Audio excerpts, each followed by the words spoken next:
Hi, I'm Eileen Bild. I'm with OTEL Talk, and today I have Miss Lisa Mitz, and she is an ASCAP registered recording artist, singer, songwriter, pianist, and performer. She received Album of the Year, which is a gold album, at the 2020 ISSA Music Awards, and Female Singer Songwriter of the Year at the 2019 ISSA Awards. She has recorded and written with R&B artist Alan Stone, Canadian artist John Bryant, and renowned Nashville artists and musicians. Her music ranges in genres from pop to country, classic rock, singer-songwriter, and contemporary jazz, and piano instrumental. Hello, Lisa. Hi, Eileen. How are you? I'm wonderful. I'm Great. Really glad to be here with you. Oh, I'm so happy to have you, and I can't wait to have this chat. In reading your information, you started your musical career, the foundation, at age 6, and it started with the piano. And then from there, you kind of got involved with life, and then you kind of came back to music. When you were in college, you studied music and majored you switched to journalism and communications and minored in music. So tell me, a little bit about what music meant to you and means to you from that age 6, whatever you remember from that age, to where you are today.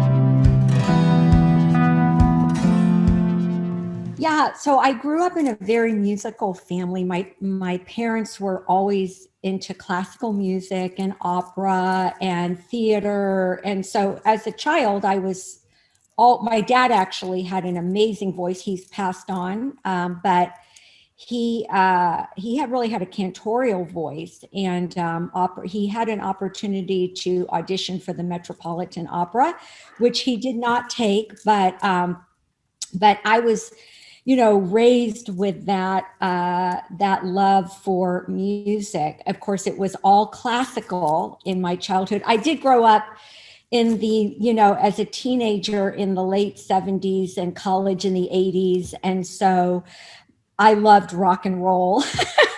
And I still love rock and roll. In fact, it was pretty much more my foundation, even though classical music was my piano foundation. I did study all the way through into college, into the University of Florida.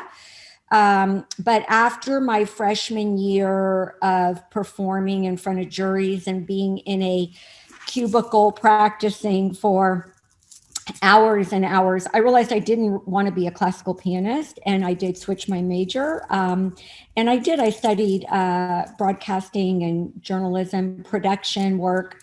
It's kind of funny, because all of that really laid a big foundation for what I'm doing now, even though after college, I got married young, right out of college, and had started a family and went through a lot of trials and things, and just my whole story kind of, developed there. This is what the breakthrough looks like before it comes. This is how the darkness feels right before the dawn. Hold on to your dream, though the pull is strong. This is what the breakthrough looks like just before it comes. I didn't really return to my music professionally until really I was 40. Oh, wow. How's that? Yeah, I mean, I just kind of did life and was supporting my husband and raising my kids and dealing with that, of So, life. yeah. So would you say that at age 40, you kind of had an awakening and I that, think I did. right? I think part of it too, I heard something really powerful once, during this time also, I mean, so much happened. I met Jesus personally and really had a life transformation. And I remember hearing that, that when there is a demand for the anointing or a demand for the calling, that's when it's like things line up. And it was when we moved to Seattle in 2002. And I had just had my fourth baby. She was like not even 2 years old. That we started a ministry here. I never planned on that. We had never planned on that. But it kind of happened that way. And that's really when my love for, I had actually began to write songs. I had never even written a song my whole wow. life.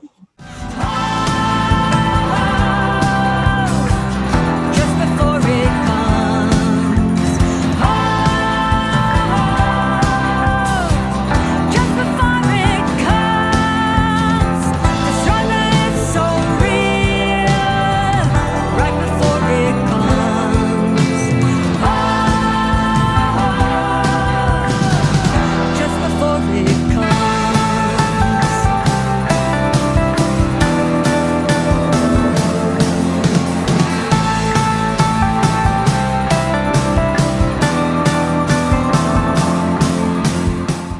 So it was when that demand was there for when we started a ministry and I started to lead worship and writing songs, passionate love songs, to the Lord and really wanting to know more of him in that way. That's when things just really started to open up. So it sounds like that innate gift that you have for writing and singing and music awakened and kind of, I like to say, came out of the chrysalis. I think a lot of something is either suppressed or hidden or just hasn't surfaced, and then there's a trigger, and it blindsides us in a way that it's like, oh, so this is what you want me to do. This is what my life purpose is. And then when you step into that, it's like magic happens. Yeah, and it's so true. And it's really interesting because I even look back on that early beginnings in 2003 when I wrote my first song and I started leading worship. I had been around worship and I loved worship, but I never saw myself quite fully in that capacity. I mean, when I was growing up, I would perform in plays and theater and I sang. But as far as fully stepping into that, I even look back and I think, wow, even now, years later, I've grown so much. I mean, I wasn't an artist. I was just, wanting to express what was inside of me. Have you felt it in your heart? It even skips a beat. Seems so close and yet so far, almost out of reach. But the dawn is breaking. There's a road ahead. Just a few more steps and then you can see again. And now to see how really God has helped me, and also being around so many incredible musicians, producers, people that have taught me by being around them and challenging me to become better at what I do. I can look back now, 17 years later and say, wow, I've grown, which is a good thing. That it's is a good thing because we wouldn't want to stay, but at the time you're thinking, wow, this is so exciting. I could just stay here for a long time. But I really feel like part of, especially as a musician and an artist, you come to that point where it moves out of the hobby or part-time thing into the full passion of your heart where you just can't stop doing it. You know, you just can't think of yourself doing anything else. And that's really what it's become. Well, and I feel that once a musician, always a musician. And when you feel that connection you're talking about, it's almost euphoric. And Yeah. I have a question for you. So when we look back and we can see, okay, so I started here, and then these people and these experiences came into my life, and it allowed me to grow to who I am today, which is really a lifelong growth. Once you're on a path of a growth mindset, and things keep coming into Yes. your life, it doesn't stop. And I have found that if I try to make it stop, it won't. Right? People show up to remind you, knock on the door.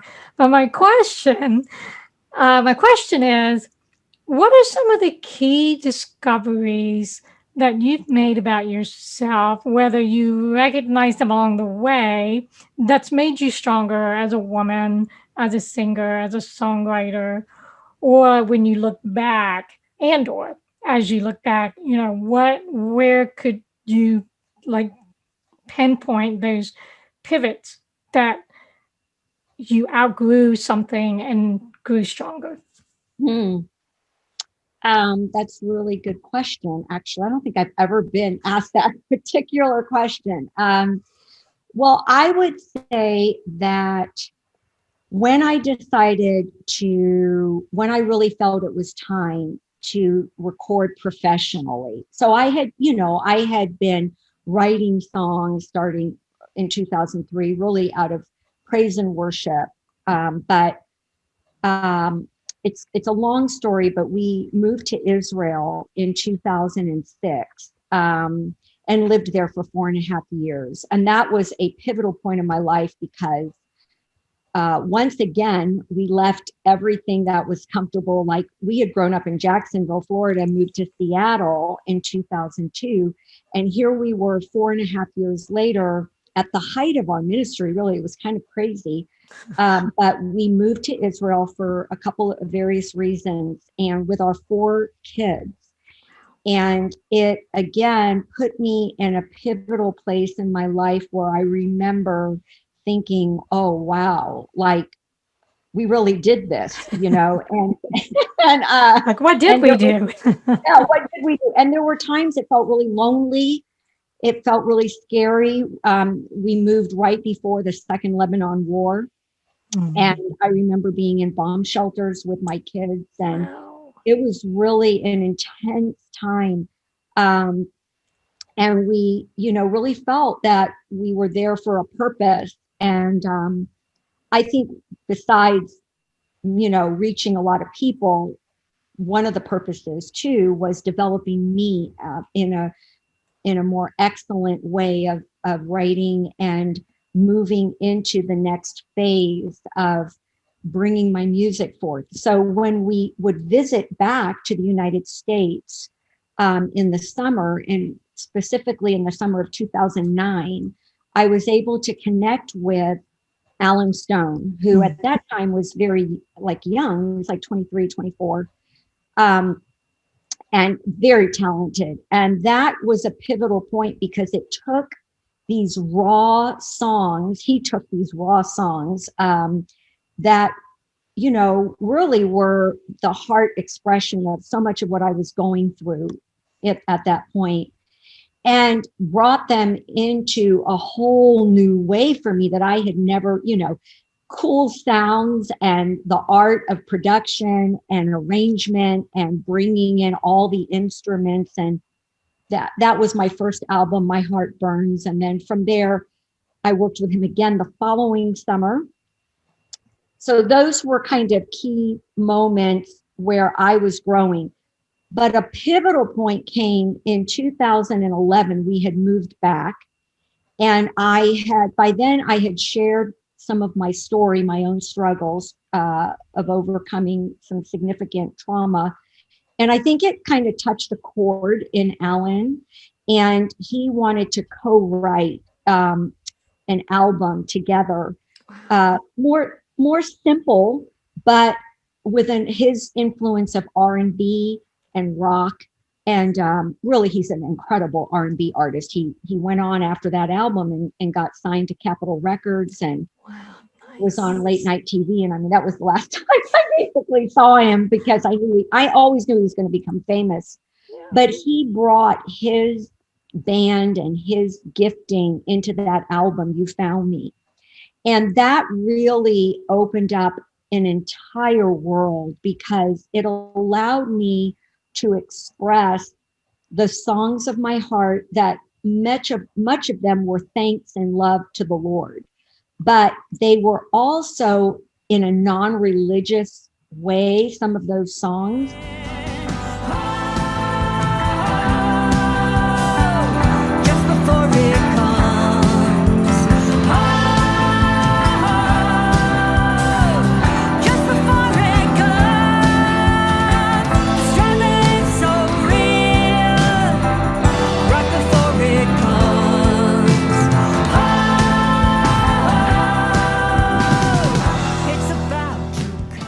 What I mean is non-praise and worship, non-church, so that I could sing them in coffee shops and in restaurants. And that in 2012 opened up a whole new world for me, because it's really when I started performing. And I had never done that in public venues. And it also became the catalyst for our work to help survivors of sex trafficking. That album opened up all of that. So that was a key part. Wow, thank you for sharing. I had a lot of questions. I'm sorry. No, it was great. I had a lot of questions going through my head as you were talking. I didn't want to interrupt you. So one of the key thoughts that came to mind is hearing that tale of those pivotal moments reminds me of how, especially as women, if we have a traumatic experience, and as women to come fully into our own authenticity, that we have like really extraordinary experiences and stepping stones. And I want to find out from you each of those pivotal moments, and you stressed 3 of them.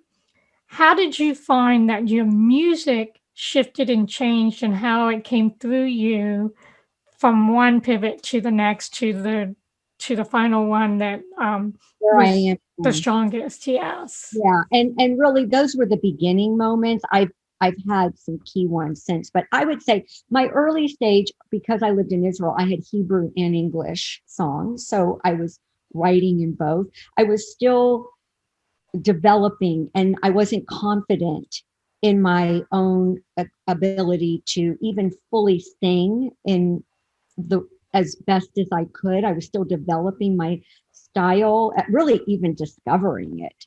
I was at that place. At the point where I shared about coming back to the States, and then You Found Me, that album, and doing my first music video, my first professional music video, Where Has Love Gone, which really was a cry for what was happening to our children here in the United States with sex trafficking. Because at that point, even in 2012, nobody wanted to believe us when we were telling them that this was going on here. Everybody was thinking it was happening in Thailand and Cambodia and all of that. But that was a key pivotal point, and it developed my mission in a lot of ways as a musician, as an artist.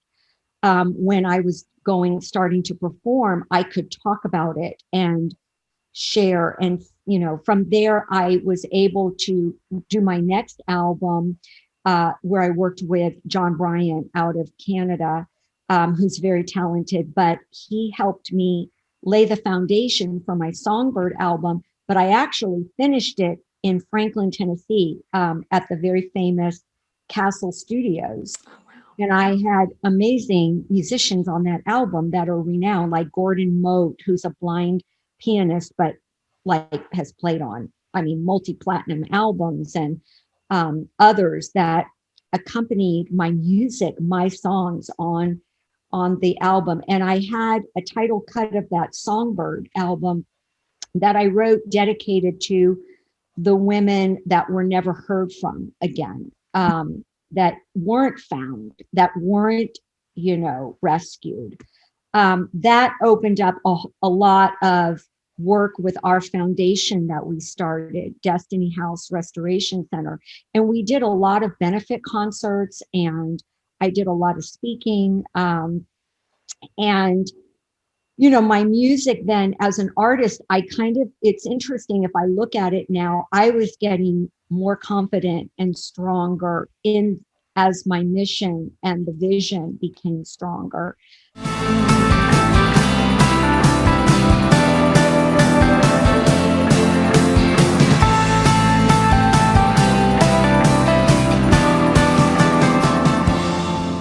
2016, I then went on and wrote another album. And it was really because I wanted to keep writing. I didn't want to lose the momentum that I had created in those first, initial 4 albums. So I kept writing, and it was like a contemporary Christian with jazz and singer-songwriter album. And I worked with another producer. And then I did some piano instrumental work in 2018.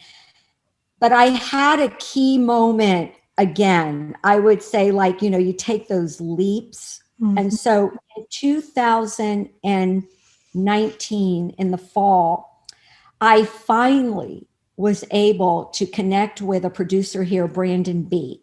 I had heard of Brandon. He's very well known he's a worship leader, and he's a very well-known producer in the Christian world. And actually, I found out that that he actually opened up for Adam Levine and Maroon 5 before they were like just on their way, to becoming. Mm. And so he's very talented. And I finally ended up having an opportunity to work with him. And that just has catapulted really my music, because when you can find a producer who captures who you are as an artist and brings even more, the best out of you, I would say that's been one of the greatest blessings in the last year and a half that I've had. The breakthrough is here. It's in the journey, facing fear. The breakthrough is here. It's in the journey, facing fear. It's in the journey, facing. It's in the journey.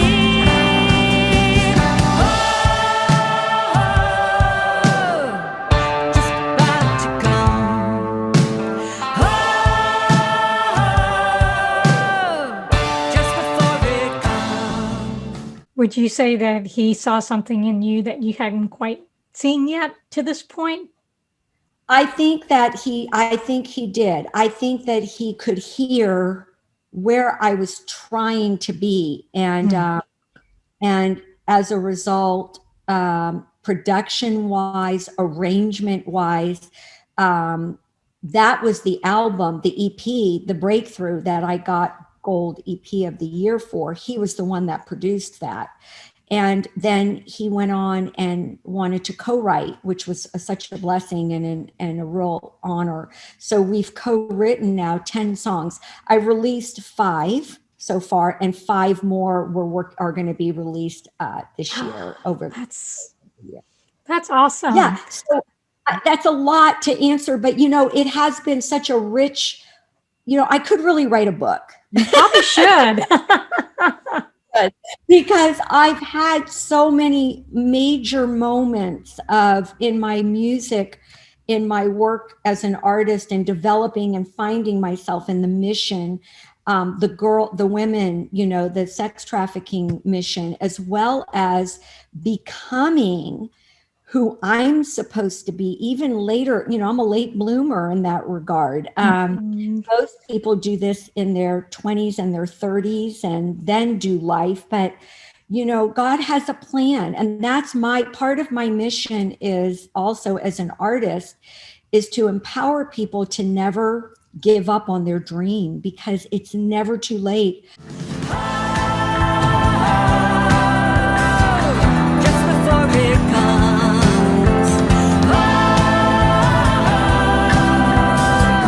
Right before it comes. I love sharing how Morgan Freeman never earned his first Academy till he was in his 50s, Academy Award. And he really, if you think of Morgan Freeman, he became an incredible actor. He's 80 something year, 86 or 85 or something now, and so talented, right? And what a shame if he had never done that later in his life. And so I encourage everybody to, you know, not give up on that dream. And that's really my story. In becoming, I think we should be like good wine. We should get better as we age. as we age, and really age is a mindset. And especially as a musician, music has a way of keeping us young, whether we are the musician or whether we receive music in our heart that keeps us, you know, in that place of remembering the dreams of our heart and, you know, not giving up on them. Struggling so real, just before it comes. This is what the breakthrough looks like, right before it comes. Well, I think that's key. And I doubt there's one person on this earth who hasn't had some sort of traumatic experience. And coming through a traumatic experience, we become stronger. So, you know, you've mentioned that you've had one really pivotal traumatic experience that's been, you used the word catalyst to who you are today and the music you write and how you really, I feel you have this heartfelt, strong desire to help others through your music and your entertainment. And I see this kind of dynamic of as you're reaching out to others, others are reaching out to you. So it's this total like earthly collaboration that's divinely co-inspired, that's bringing it all together in one, you know, grand grand opening, so to speak, you know. Grand Symphony. Grand symphony. There you go. I couldn't think of the word. You said it for me. Yes, that's the word. Yeah. So I think part of why it took me so long to develop myself, my confidence, my vision, even my voice, my own voice, right? Because I advocate on behalf of those who have no voice, but is because I did go through, I was attacked at knife point and raped by a stranger who came into our home. When I was just married a couple years, I was, you know, 24, barely. You know, at that moment, I didn't know if I was going to live or die. You know, when you are in that situation, you're young. I was naive. I didn't know. I let a person into my house that I thought was there to buy furniture, but he had a whole different plan. And as you know, I still remember that day like it was really yesterday, in that sense of it was both the most terrifying moment, because when you're tied up and you don't know what to do, and there's a person who has put a knife at your throat and dragged you somewhere, you know, you don't know if you're going to die or not. But I didn't. It was really also it was a epiphany for me, because it was the first time that I really heard God's voice. I was a seeker, and I had spent pretty much my whole college years, when I had met my husband, who was 5 years older and also seeking truth. You know, he was this tall, dark, handsome dude that I loved. But I was following a path with him of trying to find meaning of life. And sometimes ironically, when we're in those situations where we don't know what to do, we cry out, right? And I remember just thinking, oh God, I mean, I knew there was God. I'm Jewish actually too. And so I knew there was a God. I didn't know God personally. But I cried out like in my mind and thinking, I don't know what's going to happen. But I still can hear his voice. And he basically told me what to say. And even though I'm thinking, well, that ain't going to work in my mind, but these words tumbled out. And at that point, that the attack, he dropped the knife. He just beat me and left. But I was fine, in that sense. I mean, I was like not fine, but for a long time. But the miracle of that story, besides that, God really protected me. And it's a long story after that.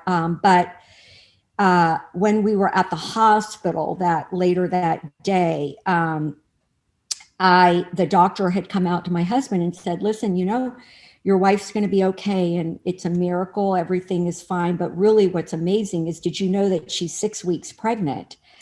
And I had no idea because, I didn't keep track of that and all that stuff. But I didn't even know at that point that I was 6 weeks pregnant. And the doctor said, it's really also quite amazing that she didn't miscarry because her body has gone into shock.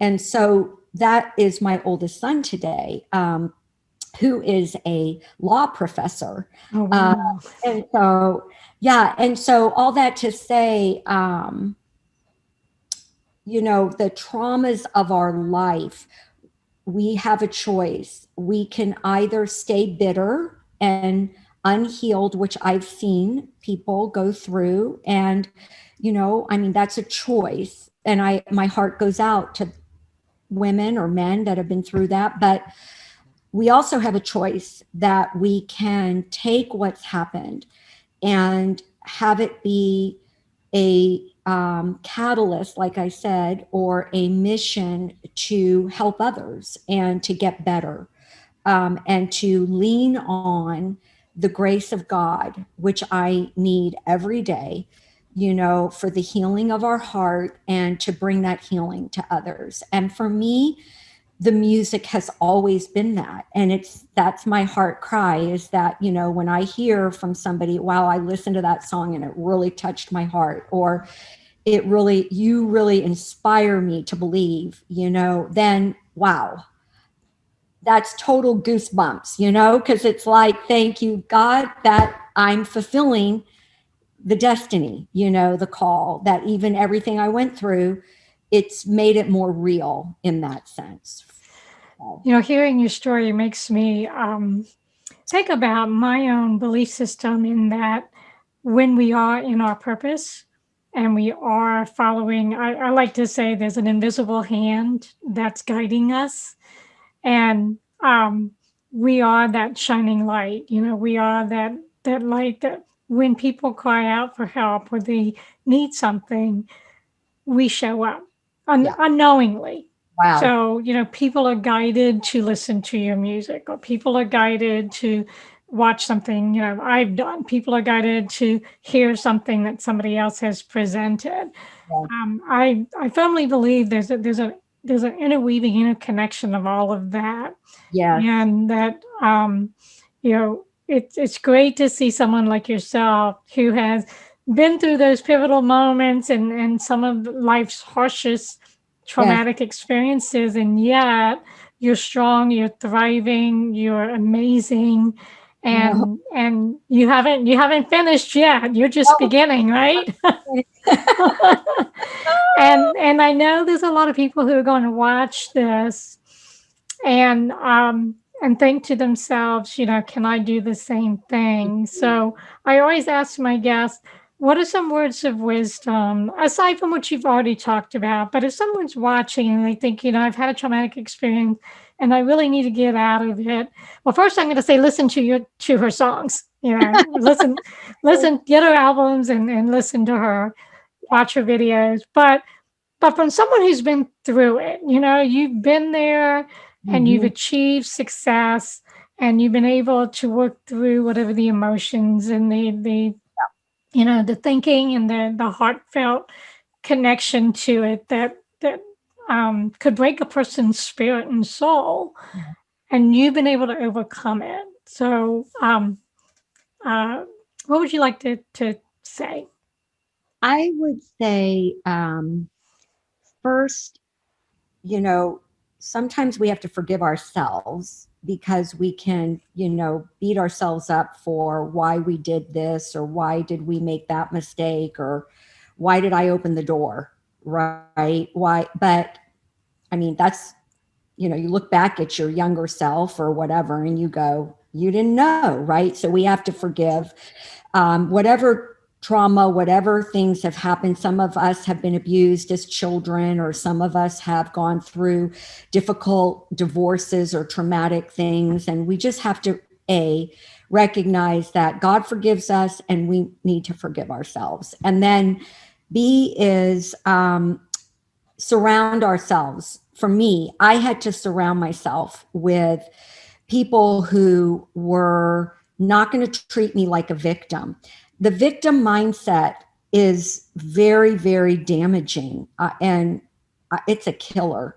And it's not that many of us have not been a victim at some point, because I was a victim of I mean, he went to prison and, it was a rape, right? Or whatever things you've been through. It's not that we haven't been a victim, but we cannot stay in that mindset of victim if we're going to have breakthroughs, right? Right.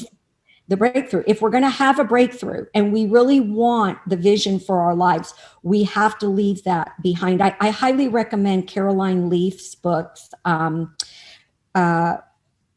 Caroline Leaf is an amazing person who studied the mind of epigenetics, the science of epigenetics, and how we can change the literal growth mindset that you're talking about. She's the one that really birthed all of that. And so surrounding myself with people who bring the best out of me, whether that's in music, like we talked about, working with producers and musicians that challenge me to the next level, or people in our own network, our own community, spiritually, physically, emotionally, that bring that part of us to challenge us to grow.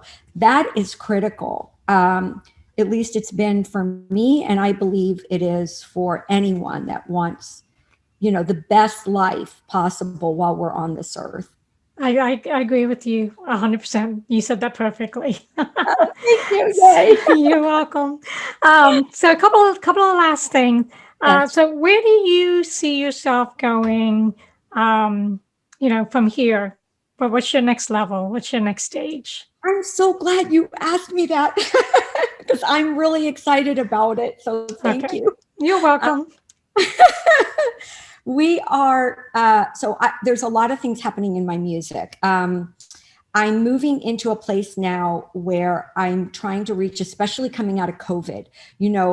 All of us musicians, those of us who were performing, lost a year of performances. And having worked 9 months to book all of 2020 and then lost all that income, it was really, really devastating in that place. But God's been good. I've been learning how to work and find other avenues. And so I am now working in a few different ways. I'm writing custom songs for people for special occasions. In fact, I think I just got my first order today. Somebody their daughter's getting engaged, and as the mom, they want to give them a custom song. So I'm writing, whether that's for weddings, anniversaries, whatever it is, birthday, special milestones in life, birthdays, corporate team things.